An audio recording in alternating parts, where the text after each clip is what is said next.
Welcome back, guys, to the fight breakdown. This week we got UFC 319. We got Khamzat Chimaev getting that title shot that we've been waiting for versus Dricus du Plessis. Dricus du Plessis has been on a tear in this division. Chimaev been on a tear in his UFC career, beating notable names. Now, let's see what happens here. Does Chimaev get that title? And guys, there's a lot of good fights on this card. So let's get into this breakdown. Let's go. First up, we got Silva versus Barboza. Now, Barboza actually beat Silva previously in Silva's early career. But, guys, Karine Silva has been facing UFC competition practically for a while now in the UFC.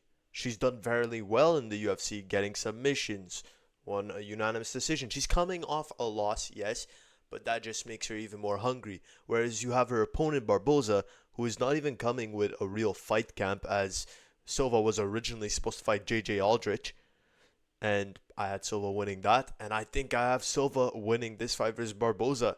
Guys, Silva, like it or not, she has been fighting in the UFC.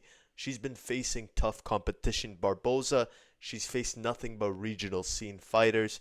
I'm taking Silva, and I think she's going to get a finish in this fight. This fight should not be close. I'm feeling Karine Silva getting maybe that submission over Barboza. Ruziboev versus Battle. Now, this is a battle of durability, guys.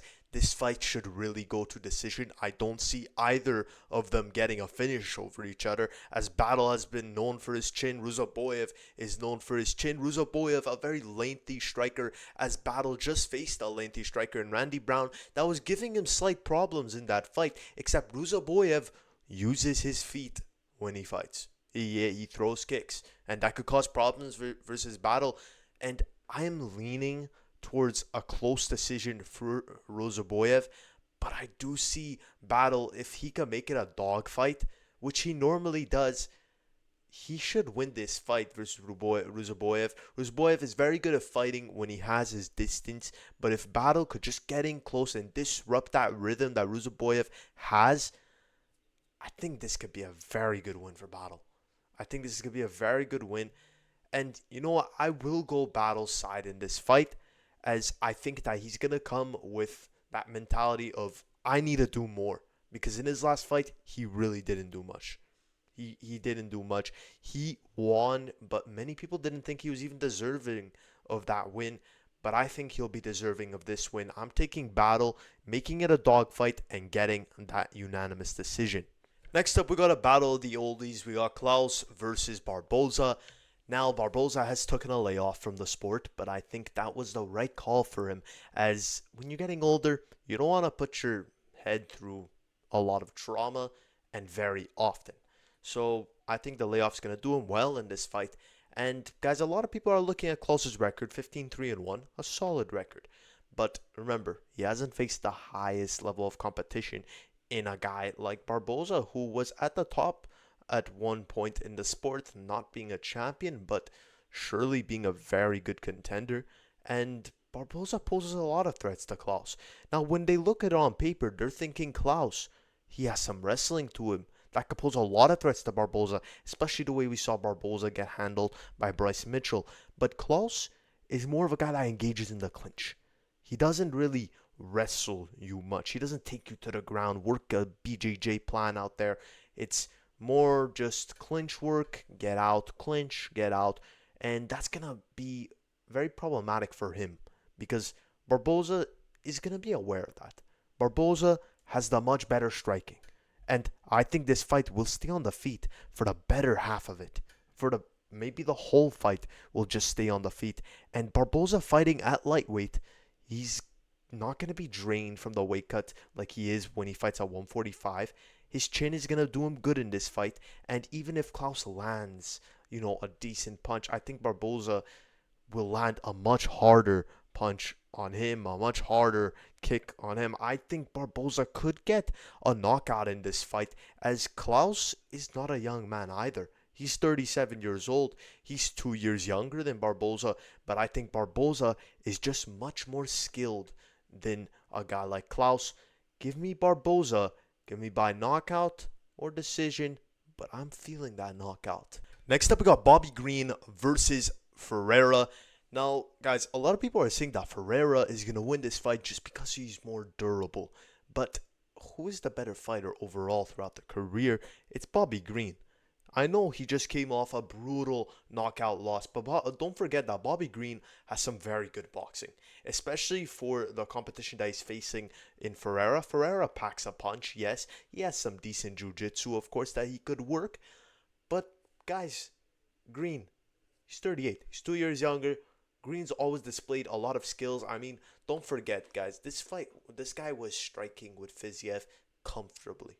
Very comfortably. Green is very high level on the feet. It's just he sometimes faces some pretty good guys. He's going to always be that guy that's facing, that one upcoming fighter. What do you call it? A gatekeeper. A gatekeeper. He fought Ruffy. Ruffy's an upcoming guy. He fought Grant Dawson. He beat Grant Dawson. So he wins some, he loses some. So what? He's facing a guy that's 40 years old, Ferreira, who didn't really have a spectacular career or nothing. No offense to Ferreira. He's still decent. But I just think Green is better. I think Green's faced the harder competition. And this is a big drop for him. And I think he's going to do very well in this fight. I think it's going to be a unanimous decision. Fairly dominant. 30-27 type of fight. Give me Bobby Green. Alright guys, next up we got Oleksiejczuk versus Meerschaert. I'm going to take Oleksiejczuk in this fight. I think Meerschaert, he's on the fair end of his career. Now this guy has some submission skills that no one could deny, of course. But he also doesn't have a chin, really. Especially in this late end of his career. Versus a guy like Oleksiejczuk who's 30 years old and is looking dangerous. Now he was on a 3-fight losing skid, but then he beat his last opponent in Dricus Dumas. But I just feel that Oleksiejczuk, he's gonna be looking to get another win. They're not gonna match up Oleksiejczuk to lose his next match when they know how exciting he is in the UFC. I think this is just kind of a farewell fight.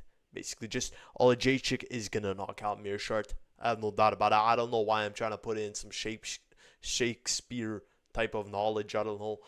I'm feeling Oleksiejczuk is just going to land on Meerschaert because Oleksiejczuk is very high level in his striking. And yes, he's gotten submitted in the past, but he's fighting under the Fighting Nerds camp now.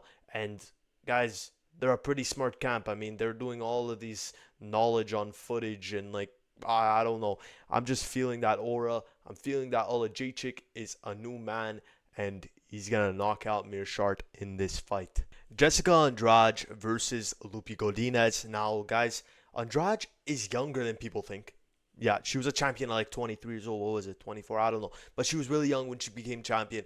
But as of late, guys, she's just not looked good. And, guys, she lost her last fight by first round submission. And I think Lupita Godinez has a pretty similar kind of skill to her last opponent as in Jazadovicius. Not as good, but Lupita Godinez has looked fairly good in her matchups. She's got a unanimous decision win in her last fight, 2 unanimous decision losses, but guys, Andrade is just with that downward momentum as of late, and I don't see her finding success versus Godinez, who is a Mexican warrior, she'll fight to the death, whereas Andrade, she's looked like she's given up in her last fight, and I just don't like that momentum for her. Andrade has fairly decent boxing that I think is better than Godinez's boxing. But I just think once Godinez gets Andrade to the ground, she's going to work her game and she's going to get that first round submission. That's my pick. It's Lupita Godinez by submission. Next up, we got a bout that it really depends where it goes. Because we got Hooper versus Hernandez. Hernandez is very powerful on the feet. Hooper, he's took some damage early in his career, but has piled a 5-fight winning streak and has looked fairly well in all of those matches. Now, his last fight was a bit underwhelming. But guys, give the guy a chance. He's a very young fighter. He's 25 years old. He's rapidly improving. Hernandez is 7 years his elder. Guys, but when this fight hits the mat, when it goes down to the ground, guys, Hernandez has gotten subbed before. And I fear for him versus Hooper because I think Hooper could very easily get a submission here. Have you seen how crafty this man is on the ground? I mean, he was showing Miller levels on the ground, in my opinion. He was showing him just how well he could just pass someone's guard, how comfortable he is in his own guard. Hooper should get a fairly easy win, in my opinion. I think Hernandez has just not looked that great in his last few fights. We saw in that last fight that he had, I think he was versus what, Halaba, I believe. He didn't look good. He didn't. All right. He didn't look that good. Many people saw him losing that fight, and I very well think that he lost that fight. I think he lost that fight, and Hooper's on that momentum. He's on that train. He's young. He's hungry. I think Hooper gets a nice submission just, to get a highlight for 2025. I think Chase Hooper is going to get it done fast, and I see him fighting in December later this year possibly, just for how fast I think he's going to get Hernandez to the ground and submit him. To kick off the main card, we got Tim Elliott versus Kai Asakura. Guys, I saw this fight as a pretty close fight. We have Asakura that's fairly new to the UFC. We saw him get submitted by Pantoja in the second round. Elliott's got some good chokes. But this fight was too close, and Asakura's too much of a variable for me to just think off of the top of my head. So I used Fight Signal to my advantage here. And guys, it had a clean sweep for Elliott. They had Elliott having just enough striking for Asakura to kind of have a second thought on the feet, whereas Elliott also has a massive advantage on the ground. Asakura basically having no ground game. Maybe he'll have a bit better takedown defense than his last fight, but Elliott will get him to the ground. And Elliott has been known for some nasty submission front chokes, Darces, anacondas, guys, ninja chokes. This man could do it all on the ground. And don't look at that 20-13 record and say, oh, he's a bum. No, this man is a UFC fighter. He is a very good submission artist. And I think he just beats Asakura. Asakura, yes, he had that very good, knee in that fight versus Pantoja. But, guys, Elliott posed some threats. Now we have footage on Asakura in the UFC. He knows how he fights in an octagon. Elliott is going to come with a fairly better game plan than Pantoja did, because Pantoja had not much footage to look at for Asakura in the MMA world, really, because the fights never really went to the ground much in Asakura's fights, whereas now Elliott has a game plan to work off of in the Champions fight versus Asakura. I'm going to take Elliott here, and I'm going to take him by submission. Guys. Fight Signal had 73% to 27% in favor of Elliott. I'm trusting Fight Signal, and I'm trusting my gut here. It's going to be Elliott by submission. Carlos Prates versus Geoff Neal. Guys, this is a really fun fight because it's as if Prates is fighting his weakness. We've seen him fight off the back foot versus some sharp combinations. Strikers, he's just not doing well in those situations. Neal, he's very good at putting it together on the feet with his boxing and could pose a little bit of threats for Prates when he's on the back foot. Neal, he has some very good striking when he's pressuring, and we could see Neal catch him there. But there's another thing. There's another factor about this fight. Guys, when Neal enters into the pocket, Prates, one of his favorite things to throw when someone's entering in would be a knee. And Neal could very, very well fall victim to it, especially the way he leans his head when he throws his combinations. We could see Prates get a knockout there maybe. But I do think this fight can very well end in a knockout because of just the power that both guys possess. It's going to be very interesting. It is going to be very interesting. I'm going with Prates because I think Prates just came off a loss that he wished he really got in that moment, because it would have maybe merited him, a number one contenders match. He could have probably got a number one contenders match with that matchup, but he lost it, and he's fighting Geoff Neal now, an opponent that he was supposed to face. Guys, I'm really feeling Prates having the motivation in this fight to win, whereas Neal, he's kind of just, I don't know. He loses to the good guys, if we're really being honest. He loses to the best. And that's not a bad thing, He'll always be that guy that's sitting at number 8 to number 12 in my opinion, because he's talented. He's damn talented. It's just he's not there in the top 5. I think Prates gets this fight done. I'm gonna lean more towards decision though, just based off of Neal's durability. Michael Venom Page versus Jared Cannonier. Now this fight takes place at middleweight, and a lot of people are saying that Jared Cannonier is a very good underdog to pick. See, I don't think so at all. I think Cannonier is going to have the same trouble that he did versus a guy like Israel Adesanya. Just that distance management. He's just not able to cross the void versus a guy like Venom Page, who is very in and out with his striking. We saw Page put on a clinic versus Sharapute and Magomedov, just showing how well his distance management is. And I think Cannonier is going to struggle in this fight exactly the way he did versus Adesanya. Distance management seems to be his enemy throughout his career. And Page knows how to use his feet. He knows how to use his hands. The only thing that really you have to worry about is Cannonier's power, but over a 3-round fight, I think Page is going to be able to very well manage his distance, hit him with the shots, and be out when Cannonier throws his shots. I'm going to take Page. I think it's going to be a unanimous decision, or we might just see that 3rd-round finish, but I do see Cannonier surviving those first 2 rounds for sure, as the guy really, he has the gas tank for a 3-round fight. I'm going to go Page. Yeah. Next up, we got Lerone Murphy versus Aaron Pico. Now, guys, this fight's a very close fight on paper, yes, and Murphy is an underdog, which I don't know why, but I had to clarify my opinion because I feel Murphy should really dominate this fight, and Fight Signal also has it. It's a, 95% to 5%. Pico, they don't even have him having a chance in this fight. A 5% chance. Yeah, no. I'm going to go Murphy. Now, Murphy is 34 years old. He's 6 years as elder of Pico. But Murphy's 16-0-1, and he just came off a very dominant win over Josh Emmett. Now, he doesn't have the fight camp that Pico has for this fight, but this is Pico's UFC debut. And we've seen these Bellator fighters transitioning to the UFC not very well. Obviously, we saw Pitbull just get his first win in the UFC as a recent, but that was after he got dominated by a guy like Rodriguez. Your first fight in the UFC, when you're coming from Bellator, should not be versus such a high-level opponent.